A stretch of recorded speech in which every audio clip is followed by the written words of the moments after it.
This is how you do it. Take a role. So let's pretend we've got a role. We've got a kind of a role here, haven't we?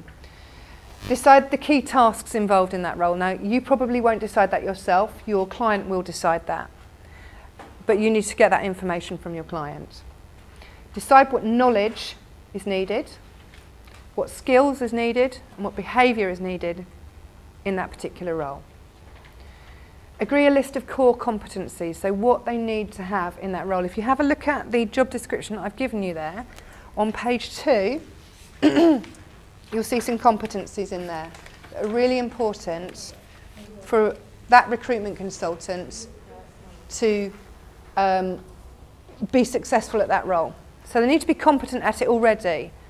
This isn't a rookie we're looking to take on here. These are competencies which they already need to have. Decide on a grading if you're going to use one. What do you think I mean by grading? Yeah, you need to decide how good they need to have on each of those competencies. Your client will probably decide this for you.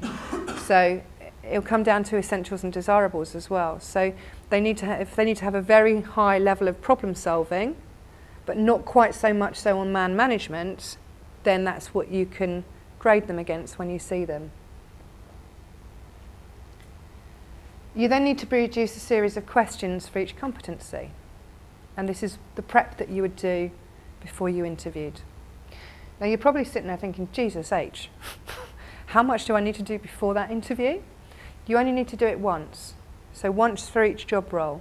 And I suggest what you do is when you're taking this job role with your client, you explain to them that you're going to do a competency-based interview and which competencies would you like them tested against.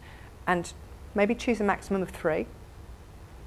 3 most important competencies. So which 3 are the most important to you that I test through in my interview process? And then you can probably put those questions together pretty much straight away so you're ready for them. Questions will either be beginning with something like describe a time when, or if you were faced with, what would you do? I don't like the second one much, but the first one sits really nicely in a competency-based style. What we're doing is we're using past behaviour to predict future success. Write that down. I haven't got it anywhere.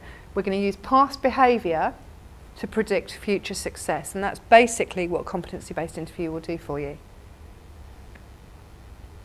And then we're going to use the STAR model to work through their answers.